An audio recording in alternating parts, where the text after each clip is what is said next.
केदारनाथ उपचुनाव की तारीख का ऐलान होने के बाद बीजेपी अपनी तैयारियों में जुट गई है और आज बीजेपी स्टेट पार्लियामेंट बोर्ड की मीटिंग हुई और बैठक में कैंडिडेट के 6 नामों का पैनल तैयार किया गया है, जिसे आज प्रदेश बीजेपी सेंट्रल पार्लियामेंट बोर्ड को भेजा जाएगा।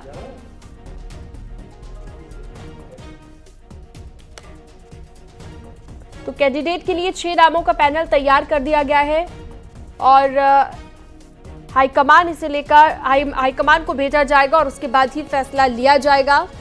सेंट्रल पार्लियामेंट बोर्ड को भेजा जाएगा।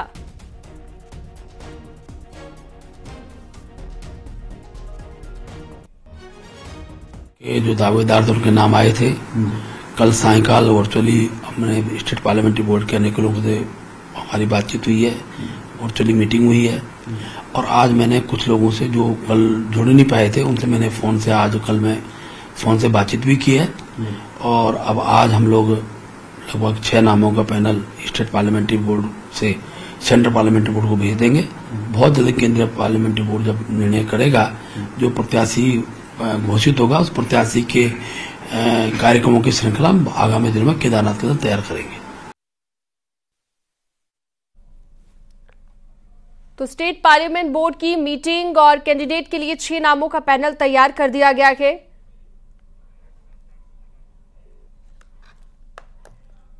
और चलिए सीधा रुख करते हैं, सुनील और प्रभात हमारे साथ देहरादून से लाइव जुड़ चुके हैं इस पर ज्यादा जानकारी और बातचीत के लिए। सुनील, अभी क्या लेटेस्ट अपडेट है इस पूरे मामले में? बताया जा रहा है कि बीजेपी पार्लियामेंट बोर्ड की बैठक भी हुई और उसके बाद अब माना जा रहा है कि हाईकमान को इसे भेजा जाएगा। बिल्कुल सीनम, और बीजेपी बेहद गंभीर है केदारनाथ विधानसभा के उपचुनाव को लेकर। कल virtually BJP state parliamentary board की मीटिंग हुई जिसमें मुख्यमंत्री पुष्कर सिंह धामी, प्रदेश अध्यक्ष महेंद्र भट्ट, सभी पूर्व मुख्यमंत्री और इसके अलावा बीजेपी के जो पूर्व अध्यक्ष रहे हैं करीब 15 से 20 लोग इस मीटिंग से जुड़े हुए थे, जिसमें केदारनाथ को लेकर चर्चा की गई। करीब 1 घंटे तक ये मीटिंग चली और उसके बाद 6 नाम फाइनल किए हैं स्टेट पार्लियामेंट्री बोर्ड ने। बीजेपी प्रदेश अध्यक्ष का कहना है कि आज शाम तक इसको सेंट्रल पार्लियामेंट्री बोर्ड को भेज दिया जाएगा और उसके बाद अगले कुछ दिनों में बीजेपी केदारनाथ में उसका कैंडिडेट कौन होगा इसकी घोषणा कर सकती है। लेकिन बीजेपी के लिए सबसे टेढ़ी खीर इस पूरे प्रोसेस में, इस पूरे चुनाव में अगर कुछ है तो वो कैंडिडेट फाइनल करने को ही लेकर है, क्योंकि केदारनाथ से 6 लोगों ने दावेदारी जताई है, जिसमें कर्नल अजय कोठाल का नाम बताया जा रहा है। बीजेपी प्रदेश अध्यक्ष की महिला मोर्चा की जो अध्यक्ष हैं आशा नौटियाल, उनका नाम बताया जा रहा है। बीजेपी नेता कुलदीप रावत का नाम भी इस लिस्ट में शामिल है और खासकर कुलदीप रावत का जो केदारनाथ विधानसभा क्षेत्र में एक अच्छा वजूद रहा है और 2017 और 2022 के चुनाव उन्होंने निर्दलीय लड़े हैं और बाकायदा रनर अप इन दोनों चुनाव में कुलदीप रावत रहे हैं। तो कुलदीप रावत की भी इसमें दावेदारी है। आज हमने खुद कुलदीप रावत से बातचीत की, क्योंकि महेंद्र भट्ट। आप लगातार नजर बनाए रखिएगा इस खबर पर। सुनील, बहुत शुक्रिया तमाम जानकारी के लिए। आगे बढ़ते हैं और बात करते हैं केदारनाथ सीट पर होने वाले उपचुनाव की। उपचुनाव की तारीख का ऐलान कर दिया गया है, जिसके बाद सीएम धामी ने कहा है कि केदारनाथ की जनता विकास को चुनेगी और बीजेपी को जिताएगी। प्रधानमंत्री जी के नेतृत्व में देश का और राज्यों का तेजी से आगे बढ़ा है, उस विकास को आगे बढ़ाएंगे और केदारनाथ धाम हमारे प्रधानमंत्री जी का ऐसा स्थान है जहाँ पर उनकी आस्था श्रद्धा है, उनके अनन्य भक्त हैं आदरणीय प्रधानमंत्री जी, और वहाँ चुनाव हो रहा है। वहाँ भी दिव्य केदार और भव्य केदार 2014 के बाद बना है, वो यात्रा विकास की तेज़ी से बढ़ेगी। केदारपुरी का पूरा नाम देश दुनिया के अंदर है, वो नाम आगे बढ़ेगा और उपचुनाव में लोग वहाँ विकास को चुनेंगे और भारतीय जनता पार्टी को जिताएंगे। और चलिए आगे बढ़ते हैं। कांग्रेस नेता गणेश गोदियाल को पार्टी ने केदारनाथ उपचुनाव में सीनियर ऑब्जर्वर बनाया है। गोदियाल का कहना है कि वो 21 अक्टूबर को केदारनाथ विधानसभा क्षेत्र के दौरे पर जाएंगे और पूरी पार्टी एकजुट होकर ये चुनाव लड़ेगी और जीतेगी। उन्होंने कहा कि कांग्रेस चुनाव तारीख का ऐसे इंतजार कर रही थी जैसे दीपावली का इंतजार होता है। हम तो केदारनाथ में चुनाव का इस तरह इंतजार कर रहे थे जैसे कोई दिवाली के लिए इंतजार करता है। तो अच्छी बात है, स्वागत है। अच्छा है कि केदारनाथ में नवंबर 20 तारीख को मतदान होगा और मेरा पूरा मानना है कि हम लोग सब पूरे मनोयोग के साथ पार्टी, संगठन और हमारे वरिष्ठ नेता लोग संगठन के झंडे के नीचे हम सब लोग मिलकर काम करके निश्चित रूप में केदारनाथ में जीत दर्ज करेंगे। हरिद्वार में हर की पैड़ी और गंगा घाटों के आसपास बसी हुई अवैध झुग्गी झोंपड़ियों को हटाया जा रहा है। नगर निगम का अतिक्रमण के खिलाफ अभियान 2 दिन से जारी है। घुमंतु परिवारों के द्वारा बनाई जाने वाली झोंपड़ियों में मांस मदिरा मिलने के कई मामले ऐसे सामने आ रहे हैं। स्थानीय लोगों और धार्मिक संगठनों के विरोध के बाद एक बार फिर से नगर निगम और प्रशासन ने झोंपड़ियों को हटाना शुरू कर दिया है। नगर निगम ने अब तक 50 से ज्यादा झुग्गियों को जेसीबी मशीन के जरिए हटा दिया है।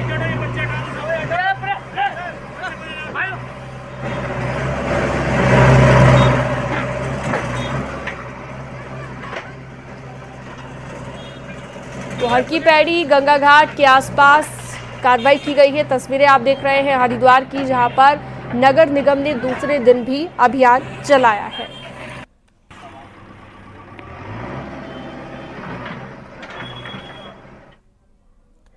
अल्मोड़ा हल्द्वानी हाईवे को कई घंटों की कड़ी मशक्कत के बाद प्रशासन की टीम ने अब खोल दिया है। क्वारब के पास पहाड़ी से मलबा आने की वजह से हाईवे बंद हो गया था और सड़क बंद होने से यात्री भी फंस गए थे।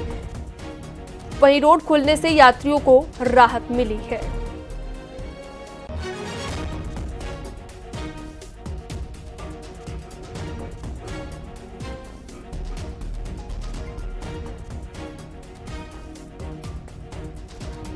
सड़कों के गड्ढे को लेकर न्यूज 18 के रियलिटी चेक का जोरदार असर हुआ है। अधिकारियों में खबर के बाद हड़कंप मचा हुआ है। न्यूज 18 ने खबर को प्रमुखता से दिखाया था कि 15 अक्टूबर को डेडलाइन खत्म होने वाली थी और अभी तक सड़कों के गड्ढे नहीं भरे गए हैं। इसका असर ये हो रहा है कि पीडब्ल्यूडी विभाग हरकत में आया और पहाड़ से लेकर मैदान तक दावा किया गया कि 15 अक्टूबर तक 90% पैच वर्क कंप्लीट कर लिया गया है। लोक निर्माण विभाग ने तो बाकायदा सफाई भी दी और विभाग का कहना था कि इस बार देरी तक बरसात होने के चलते ठेकेदारों की हड़ताल के कारण काम में देरी हुई है। धाम यात्रा मार्ग उनको गड्ढा मुक्त किया जाए। लगभग हम लोग 90% काम कर चुके हैं पैचवर्क का। जो माननीय मुख्यमंत्री जी के निर्देश थे कि पूरे प्रदेश की सभी सड़कें गड्ढा मुक्त होनी चाहिए, लेकिन उसमें एक इशू जरूर रहा कि इस साल बारिश जो है, जो जनरली 15 सितंबर तक खत्म हो जाती है, इस बार 30 सितंबर तक बारिश होती रही, जिसकी वजह से थोड़ा डिले हुआ स्टार्ट करने में हम लोगों का काम। और बीच में क्या हुआ, जो हमारे लोकल ठेकेदार हैं, जो पहाड़ के जनपद के मेनली ठेकेदार हैं, उन्होंने भी स्ट्राइक की हुई थी। उनके कुछ इश्यूज थे, उस पर डिस्कशन चल रहा था, तो उसकी वजह से जल्दी से काम स्टार्ट नहीं हो पाया। लेकिन फिर भी मुझे ये बताते हुए खुशी है कि हम लोग 90% तक के आसपास पहुंच रहे हैं और पूरा उम्मीद है कि आज शाम तक जो डेडलाइन है आज हमारी, आज हम लोग 100% कर लेंगे। उधर मामले में मुख्यमंत्री पुष्कर सिंह धामी का बयान सामने आया है। मुख्यमंत्री का कहना है कि बीच बीच में मौसम खराब होने के चलते कुछ दिक्कतें जरूर हुई हैं, लेकिन अगले 5 से 10 दिनों में सभी सड़कों को गड्ढा मुक्त कर दिया जाएगा। देखिए, वो चूंकि उस समय में हमने लक्ष्य जरूर दिया था कि 15 अक्टूबर तक जो है इसको पूरा हो जाए, लेकिन मौसम बीच बीच में काफ़ी ख़राब होता रहा है, बरसात होती रही है, उसके कारण से काम करने में भी दिक्कत हुई है। लेकिन जल्दी से जल्दी वो लक्ष्य प्राप्त कर लिया जाएगा। मुझे लगता है कि आने वाले 5-10 दिनों में लक्ष्य पूरा हो जाएगा। देहरादून में सीएम पुष्कर सिंह धामी ने राजस्व प्रबंधन को लेकर मीटिंग ले रखी है और इस दौरान मुख्यमंत्री ने राजस्व प्राप्ति और खर्चों को लेकर अधिकारियों से जानकारी ली। वहीं मीटिंग में गैर जरूरी खर्चों को कम करने पर भी बातचीत हो रही है। मीटिंग में वित्त मंत्री प्रेमचंद अग्रवाल भी मौजूद हैं।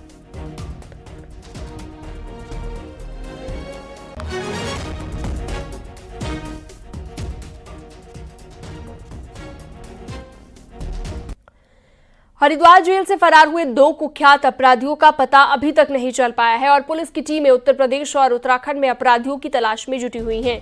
लेकिन इसी बीच मामले में डीएम ने मजिस्ट्रियल जांच के आदेश जारी किए हैं। एसडीएम मनीष सिंह को पूरे मामले की जांच सौंपी गई है।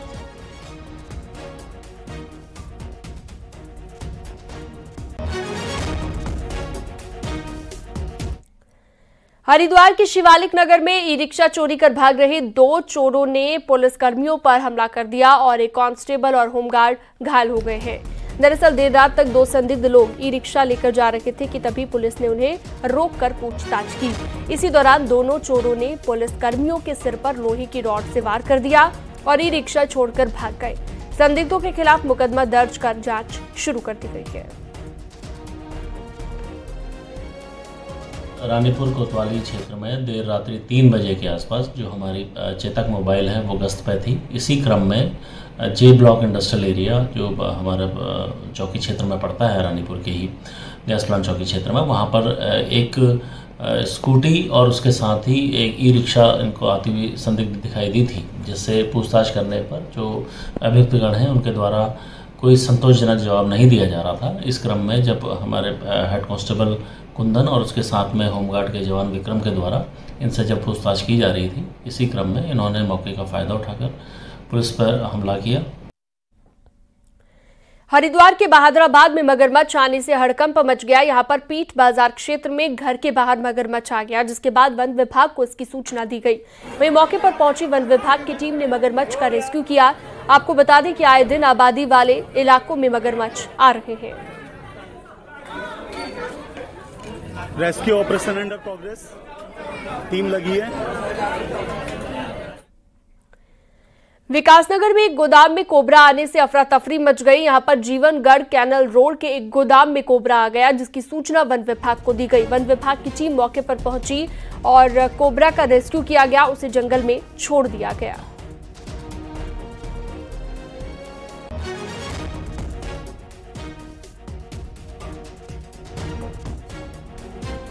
उत्तरकाशी में सिलक्यारा टनल में काम लगातार जारी है। टनल निर्माण कब तक पूरा होगा, ये अभी तक एक सवाल बना हुआ है। टनल के जिम्मेदार अधिकारी इस मामले में कुछ भी बोलने से बच रहे हैं। दूसरी तरफ टनल वाली साइट पर मीडिया कवरेज पर रोक लगा दी गई है, लेकिन सूत्र बताते हैं कि जिस जगह पर मलबा आया था वहां से एक तरफ से रास्ता पार किया गया है। आपको बता दें कि बीते साल 12 नवंबर को निर्माणाधीन सिलक्यारा सुरंग में भूस्खलन हुआ था, जिससे सुरंग के अंदर 41 मजदूर फंस गए थे और 17 दिन तक चले रेस्क्यू ऑपरेशन के बाद सबको सकुशल बाहर निकाला गया था।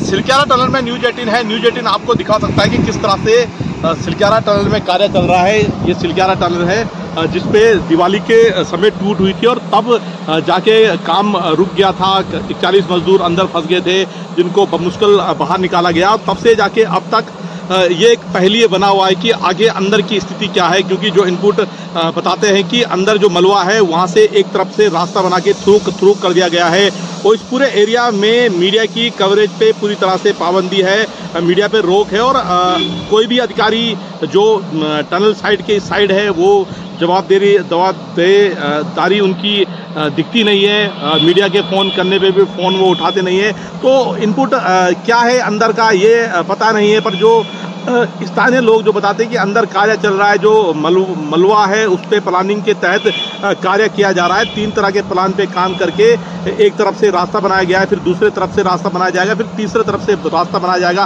फिर मलबे को वहाँ से हटाया जाएगा। तो इस तरह से कार्य शुरू है। कितना समय इसमें लग सकता है ये भी अभी क्लियर नहीं है। अपडेट यही है कि लगातार कार्य चल रहा है और कोशिश यही की जा रही है कि जल्द से जल्द कार्य को किया जाए।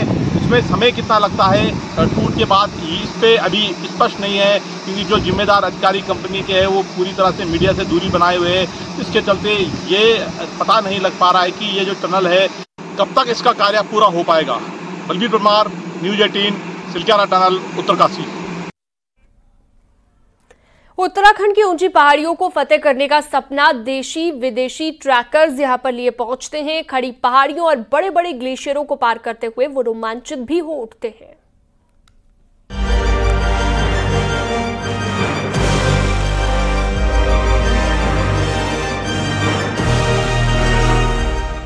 उत्तराखंड की हिमालयी पर्वत श्रृंखलाएं देशी विदेशी ट्रैकर्स के लिए आकर्षण का केंद्र बन रही हैं, जिनमें चमोली की चौखंबा, नीलकंठ, नंदा देवी, नंदा घुप्टी प्रमुख हैं, जिनको फतेह करने का सपना लिए पर्वतारोही पहुंच रहे हैं और ट्रैकिंग में आने वाले चैलेंज जैसे खड़ी पहाड़ियों और बड़े बड़े ग्लेशियरों को फतेह करने की कोशिश करते हैं।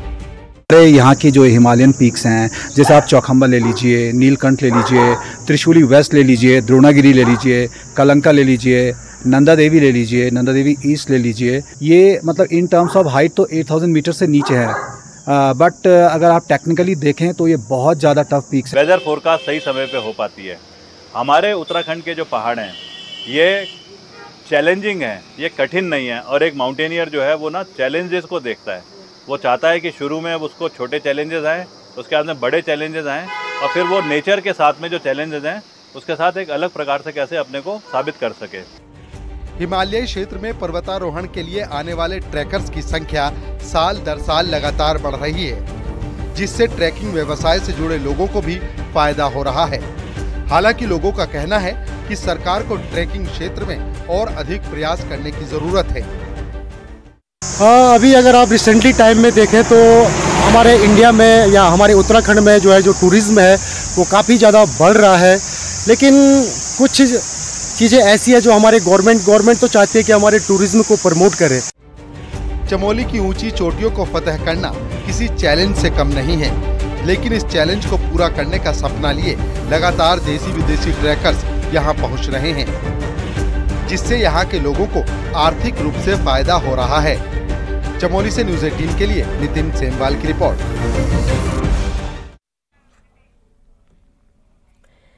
हरिद्वार में हर की पैड़ी पर डुबकी लगाने के लिए पर्याप्त जल नहीं पहुंच रहा है, जिसमें श्रद्धालुओं को निराशा हो रही है। दूर दूर से पहुंच रहे श्रद्धालुओं को हर की पैड़ी की बजाय मालवीय घाट और दूसरे गंगा घाटों पर स्नान करना पड़ रहा है।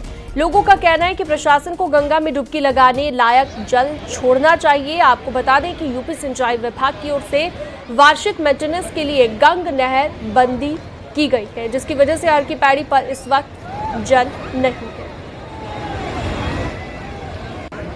वहाँ पे जो है हल्की पौड़ी पे जल बहुत कम है, अभी वो रोका गया है यहाँ की सफाई करने के लिए, वो दिवाली पे छोड़ा जाएगा। तो इधर जो है जल यहाँ पे मतलब ठीक है, तो यहाँ पे नहा रहे हैं, मगर यहाँ पे जो है डुबकी नहीं लगा पा रहे हैं, इतना जल नहीं है। हम अपने बच्चे का मुंडन कराने यहाँ पे आज हर की पौड़ी पे आए थे, लेकिन हर की पौड़ी पे जल की व्यवस्था बहुत कम है, उसकी वजह से हमें यहाँ पे आके नहाना पड़ रहा है और यहाँ पे सही से डुबकी भी नहीं लग पा रही है। जी बिल्कुल, ये तो सबसे बड़ा हमारे सनातन धर्म में बहुत बड़ा महत्व होता है, और आज यहाँ पे काफ़ी श्रद्धालु आए हुए हैं, वो भी उन्हें भी काफ़ी कष्ट का सामना। हरिद्वार में गंग नहर बंदी हुए 4 दिन हो गए हैं, लेकिन हर की पैड़ी पर अभी तक डुबकी लगाने लायक जल नहीं पहुंचा है, जिसका नतीजा ये है कि जो दूर दूर से लोग आ रहे हैं, श्रद्धालु आ रहे हैं, उन्हें हर की पैड़ी पर डुबकी लगाने का मौका नहीं मिल रहा है, और उन्हें गंगा पार, हर की पैड़ी के पार दूसरी तरफ जो गंगा की धारा बहती है वहाँ पर किसी तरह से स्नान करना पड़ रहा है। हालांकि यहाँ पर भी इतना जल नहीं है कि श्रद्धालु जो है वो गंगा में डुबकी लगा सके। किसी तरह से बैठकर या लेटकर गंगा में लोग स्नान करके लौट रहे हैं। लोगों का कहना है कि उन्हें इसकी बिल्कुल भी जानकारी नहीं थी, वो यहाँ पर पहुँचे, डुबकी लगाने के लिए पहुँचे थे, लेकिन डुबकी लगाने का उन्हें मौका नहीं मिला, जिससे उन्हें निराशा हो रही है। लोग सरकार से, यूपी सिंचाई विभाग से मांग कर रहे हैं कि खास पर्व पर, जैसे कि आज शरद पूर्णिमा का पर्व है, खास पर्व पर जो लोग दूर से स्नान करने के लिए पहुँच रहे हैं, कम से कम यहाँ पर डुबकी लगाने के लायक पानी गंगा में जरूर छोड़ा जाए। न्यूज़ 18 पुलकित शुक्ला, हरिद्वार। राष्ट्रीय जल विज्ञान संस्थान रुड़की ने ईश्वर नाम से एक ऐप तैयार किया है, जो कि देश भर के प्राकृतिक जल स्रोतों के बारे में जानकारी देगा और इनके आंकड़े भी तैयार किए जाएंगे। इसको भारत सरकार जल शक्ति मंत्रालय से भी मंजूरी मिल गई है। ईश्वर ऐप की मदद से इसका पता लगाया जाएगा कि कौन से जल स्रोत की स्थिति कैसी है। वहीं पायलट प्रोजेक्ट के रूप में भी इस ऐप की मदद से 4 राज्य उत्तराखंड, मेघालय, ओडिशा, हिमाचल प्रदेश में इसका सर्वे किया जा रहा है। इन जल स्रोतों की गणना की जाएगी, इनको जियो टैग किया जाएगा एक मोबाइल इस ऐप के माध्यम से, और जो बेसिक आंकड़े हैं कि उस पर कितनी निर्भरता है, उसका जल प्रभाव कितना है, उसकी वाटर क्वालिटी क्या है, और उस पर कितने गांव डिपेंडेंट है, इन सब की इंफॉर्मेशन उसमें भरी जाएगी। नैनीताल में पारंपरिक हॉकी से हटकर एक अलग तरह की हॉकी खेली जाती है, और इस हॉकी में न सिर्फ मैदान छोटा होता है, बल्कि खिलाड़ियों को इस खेल को खेलने के लिए ज्यादा दमखम दिखाने की जरूरत होती है। नैनीताल में खेली जाने वाली ये 5 ए साइड हॉकी का नजारा कुछ अलग ही है। रेफरी की सीटी बजते ही खेल तो आम हॉकी की तरह से ही शुरू होता है, लेकिन आम हॉकी से ये कई मायनों में अलग है। 5-5 खिलाड़ियों से खेली जाने वाली इस हॉकी में न सिर्फ दिमाग दौड़ाना पड़ता है, बल्कि इसमें ज्यादा दमखम की भी जरूरत होती है। इसमें स्टैमिना की बहुत ज़रूरत होती है, क्योंकि ये बिल्कुल अलग ग्राउंड है। यहाँ पे अभी तक हम लोगों ने खेला नहीं है, तो मतलब बहुत ही स्टैमिना लग रहा है हम लोगों का। यहाँ पे तुरंत हम लोग चेंज भी कर रहे हैं, क्योंकि ज़्यादा स्टैमिना लग रहा है। गेम कंट्रोल से पहले खुद को ही प्लेयर को फुटवर्क कंट्रोल करना पड़ता है, तो बहुत सारी चीज़ें हैं कि सरफेस की वजह से बंदे ने खुद कंट्रोल करना होता है प्लेयर, क्योंकि ये छोटा गेम है और थोड़ा टाइम का है, इसलिए फास्ट गेम है। तो लगता है ज्यादा पावर लगता है इसमें और ज्यादा दिमाग दौड़ाना पड़ता है। हाँ, दोनों चीज। इस खेल की खासियत है कि इसमें सिर्फ 100 फीट लंबी और 64 फीट चौड़ाई का मैदान बनाया जाता है, जिसे चारों तरफ से लकड़ी के तख्ते से कवर किया जाता है। 16 फीट में डी बनाया जाता है तो मात्र 4 फीट का गोल पोस्ट बनाया जाता है। वहीं 15 मिनट के खेल में 7.5 मिनट के 2 हाफ खेले जाते हैं। इतना ही नहीं, इस हॉकी में ना तो कोई गोलकीपर होता है और ना ही कोई राइट आउट या लेफ्ट आउट होता है। काफी समय से नैनीताल में प्रतियोगिता हो रही है और हम भी इसको प्रतियोगिता को हमेशा हमारा प्रयास ये रहा है कि हम इसको लगातार करें ताकि हम महिलाओं को राष्ट्रीय स्तर की पहचान दिला सकें। और हमें इस बात की बड़ी खुशी है कि इसमें राष्ट्रीय स्तर की लड़कियां भी यहाँ पे आके खेलती हैं और जो इस टूर्नामेंट की शोभा बढ़ाती है। सरोवर नगरी में खेले जाने वाली इस खास हॉकी पर पैसों की कमी के चलते संकट के बादल मंडराने लगे हैं। न्यूज़ 18 के लिए नैनीताल से वीरेंद्र बिष्ट की रिपोर्ट।